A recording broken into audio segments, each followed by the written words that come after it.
As the political debate grows over the impact of the federal carbon tax, there's one report that is often quoted.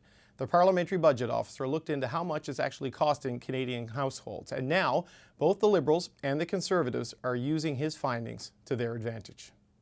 The Parliamentary Budget Officer confirms that in every single province, Canadians pay far more in taxes than they get back in rebates. Family of four in Nova Scotia gets about $824 back in the year for the price on pollution. Well, the Parliamentary Budget Officer confirmed that the cost is $1,500 for the average Nova Scotia family. Parliamentary Budget Officer clearly spelled out that 8 out of 10 Canadian families in areas where the price on pollution applies get more money back every year than they pay in the price on pollution. To better understand the original analysis, let's bring in Parliamentary Budget Officer Yves Giroux, who joins me now. Sir, it's good to see you again. Thank you. Always a pleasure. So you, I'm sure, have been watching what's been happening in the House of Commons. The conclusions in your report, they're being cited by the Conservatives in particular as proof that Canadians are worse off because of carbon pricing, and that means this policy needs to go. Is that a fair representation of your findings? Well, it's a representation of our findings once you also include the economic impacts of introducing a carbon tax. So there's the fiscal impact on households, paying the tax versus the amount of the rebate that households are receiving. But once you also include the economic impacts due to the introduction of a carbon tax, for example, the reduction in activity or the slower growth in economic activity in some sectors, then that's the impact. Okay, so let's just go through that bit by bit. Let's start with the fiscal analysis, the financial analysis. This is what the government points to. They say most families will still get more in rebates than they pay, and sort of straight cash out, straight cash in. Is that a fair representation? That's a fair representation of our report. That's the conclusion we arrived at. If you take into consideration the carbon tax that households pay on their fossil fuels that they're buying, gasoline, natural gas, diesel, so they pay that directly, as well as the embedded energy component of whatever goods and services they buy, and they subtract from that the rebate, then about 80% of households are better off. Okay, so I want to go to that economic analysis, and this is where it gets complicated, and this is where it gets controversial, because you took a look at the broader effect that carbon pricing, any kind of tax, has on an economy. It can have an economic impact to the negative. And this is the line from your report the Conservatives point to. Once you factor in the rebate, but also the economic impacts, the majority of the households will see a negative impact as a result of the carbon tax. The rebuttal to that conclusion is that it doesn't tell the whole story. It doesn't look at other options and other impacts. What do you say in terms of people understanding the meaning of that analysis? So the analysis looks at the world where we have a carbon tax versus the absence of a carbon tax, which is how we do economic analysis. So the impact of a carbon tax on the economy will have impacts on some sectors, the transportation sector, to take one example, or the oil and gas sector. Lower employment than would otherwise be the case, or lower profits than would otherwise be the case. So that translates into economic impacts on average for households, lower employment, lower profits, lower dividends for those who own stocks, etc. So these are the economic impacts. Okay, and so this is where the analysis has caused some confusion and drawn some criticism, because it's been that the analysis only compares the impact, as you said, of a carbon price versus nothing, and nothing isn't an option, right? It doesn't compare carbon pricing versus other options that other experts would say could be even more expensive. So how should people assess the political arguments we're seeing without a clear comparative analysis of the options? So my mandate is to provide cost estimates of policy proposals by the government or policy measures that the government has introduced. My mandate does not include providing cost estimates of alternative scenarios or multiple options. So you're right that doing something else to reach international targets or Canada's commitment under the Paris Accord would also have costs. For example, if we were to introduce massive subsidies for new technologies to wean ourselves off of fossil fuels, that would obviously have costs. Introducing regulations, that also has costs. And these costs could be measured if we knew exactly what these alternatives are. But there's no clear policy proposal from the government as what would be the alternative to a carbon tax. So it's difficult to estimate the cost of something that has not been proposed yet. Okay, but on that point, I've spoken to a lot of experts about this. Like we had Chris Reagan, who works at McGill University, who was part of the Eco-Fiscal Commission. He says you don't have to use carbon pricing to accomplish your climate goals, but he argues it's the least expensive and least intrusive option for the economy. You talked about subsidies, you talked about regulation. Would they be more or less expensive, more or less harmful to the economic picture than carbon pricing in your view? Well, the consensus among economists is, generally speaking, a carbon tax is probably the least disruptive way to reduce emissions. That being said, we see that the government itself is not relying solely on a carbon tax. For various reasons. So the government itself is introducing subsidies for clean fuel and regulations, clean fuel regulations. But it is true that a carbon tax is very often seen by many economists as the least disruptive and probably the most cost-effective way of reaching certain levels of carbon emissions. Okay, so you can't assess this compared to another proposal because there is no other proposal to assess, right? You also don't factor in the cost of climate change. We've seen massive wildfires still burning from last year throughout the winter in British Columbia and in Alberta. You know, the extreme weather on the East Coast, flooding and storms. All of that has a massive economic impact as well and a loss of productivity and cost to governments. The idea is to stop that from getting worse or more frequent.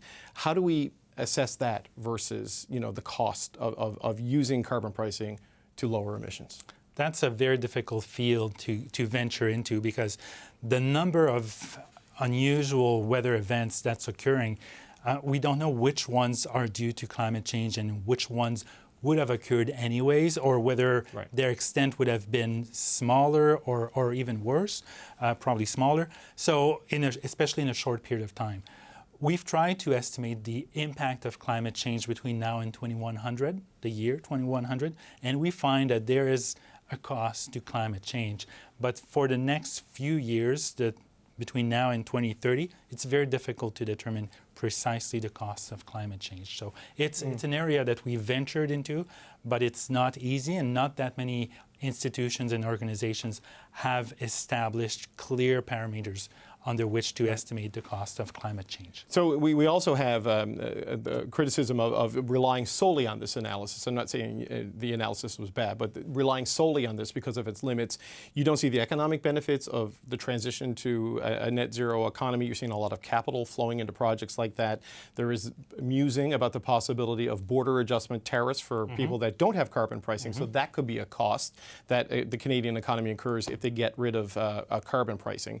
So how do we assess that, right? Because people look at the price of a liter gas is going to go up by 3.3 cents, and that is what's driving all of this. But these other future costs and opportunities, we don't have a rebuttal number on it so people can make a clear assessment. How should people view these things? Well, the benefits of introducing new technologies or weaning ourselves off of fossil fuels will probably happen beyond 2030, which is the time horizon of our reports. So it's very unlikely that there'll be significant technological breakthroughs between now and 2030 sufficient to even partially offset the cost of a carbon tax, for example, or any measures to mitigate or reduce our carbon emissions. But it's quite possible that beyond 2030, once technologies become more mature, they'll be able to offset some of the costs that we'll have to incur to reduce our greenhouse gas emissions. So that's why it's difficult to say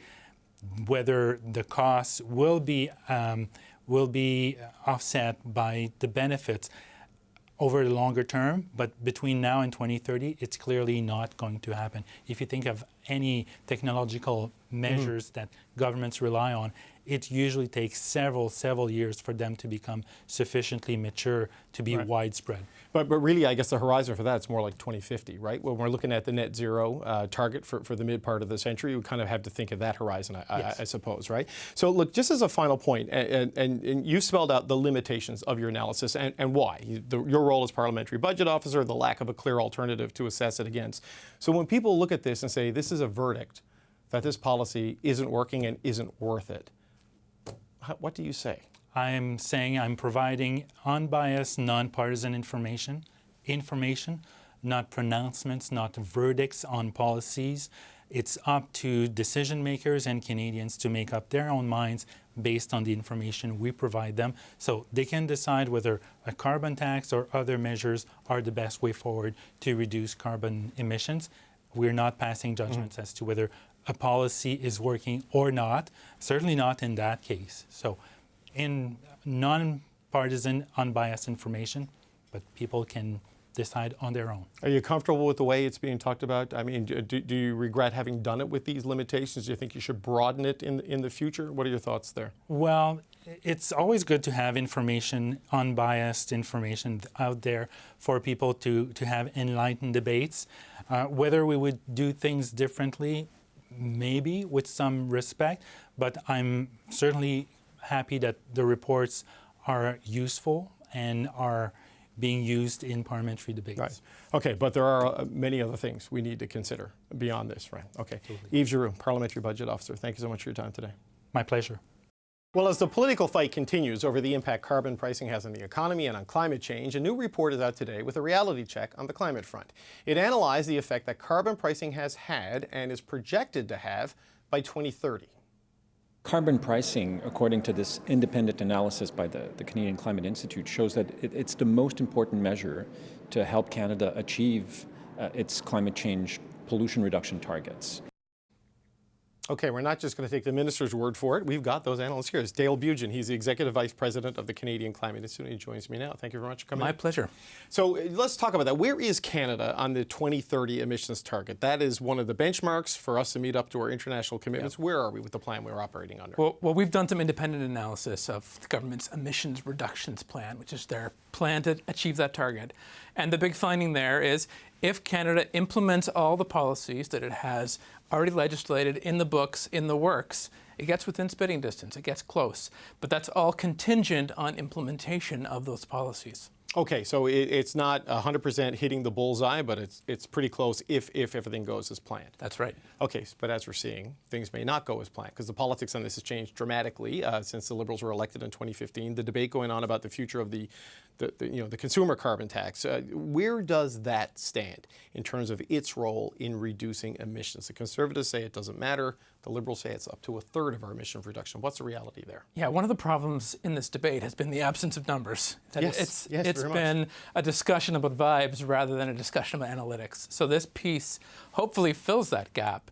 I think the big finding, two big findings. Number one is that what we're doing is working. Absent all the policies that have been in place across different quarters of government across the country, emissions would be on track to being 40% higher than they're currently on track to be. So we have bent the curve, and all the policies in place, including both kinds of carbon pricing, have played a role.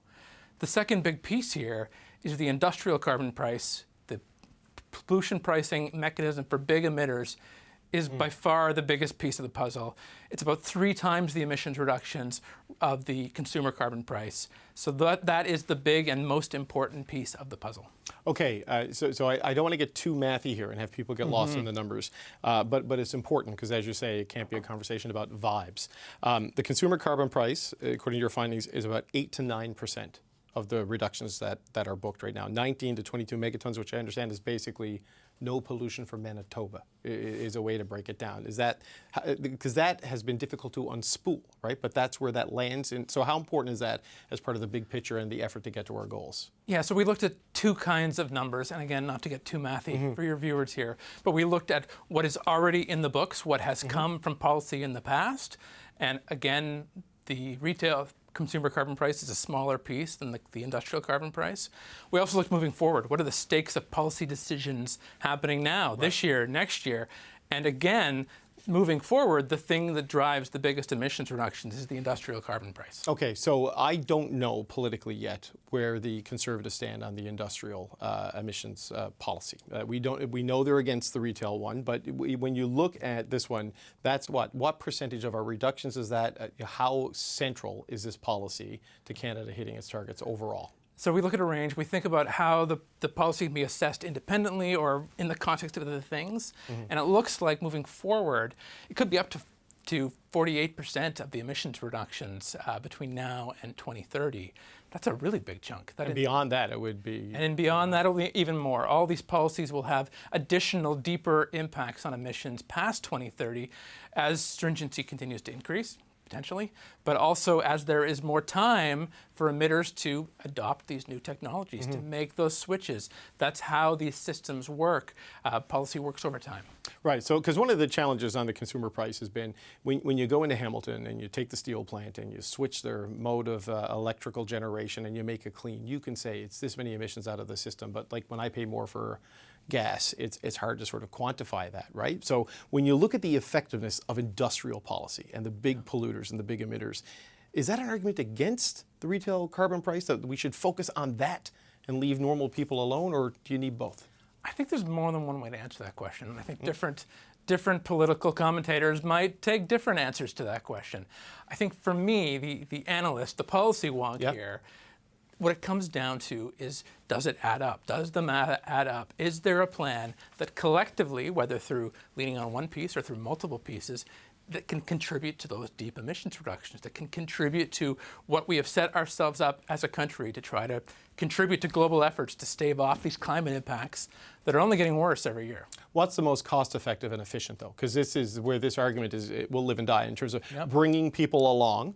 Right? You can do regulations, you can do other things, but if that's more painful and more economically damaging than, say, carbon pricing, is it worth it? So, like, in your view, what is the most effective and the most efficient way to do this? Yeah, I mean, these instruments that rely on market-based signals, so that is carbon pricing, it is industrial carbon pricing, it is even regulatory instruments that have flexibility built into them. The more of that flexibility you can add, the lower the relative costs are going to be, the more cost-effective the approach is going to be.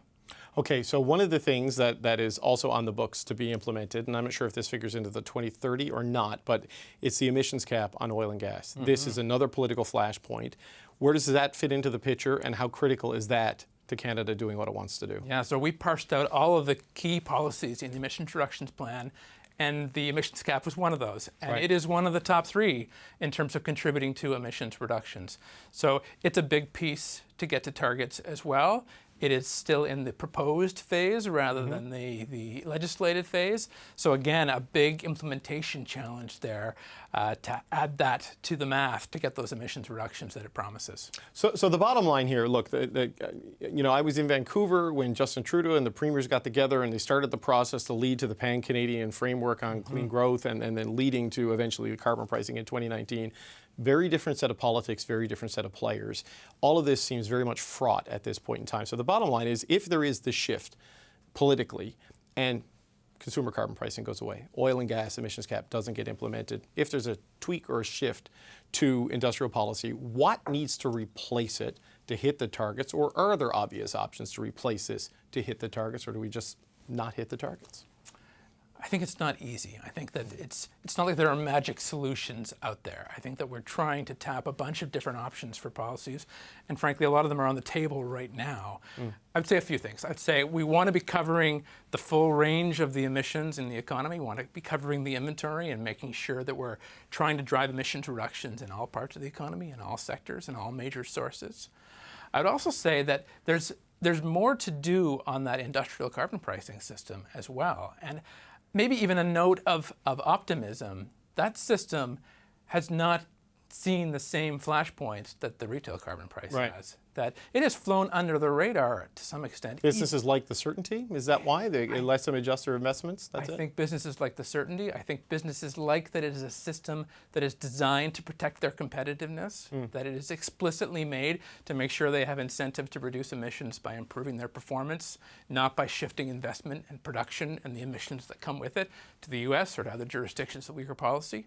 I also think that is part of Canada's response to the other kind of competitiveness, the competing for low carbon capital as the US goes in on its Inflation Reduction Act and is throwing subsidies and public dollars at hydrogen projects, at CCUS projects. There's an opportunity from the industrial carbon pricing system because it can generate credits. Those credits are it's a cash competitive flow. advantage potentially. That's right. As long as it's robust, as long as it's working the way it's supposed to be, and as long as it's certain. Okay, that's a good point to end it, because nothing's certain right now. But Dale Beugin, I'm happy you came in. That's Dale Beugin, the Executive Vice President of the Canadian Climate Institute. Thank you, sir.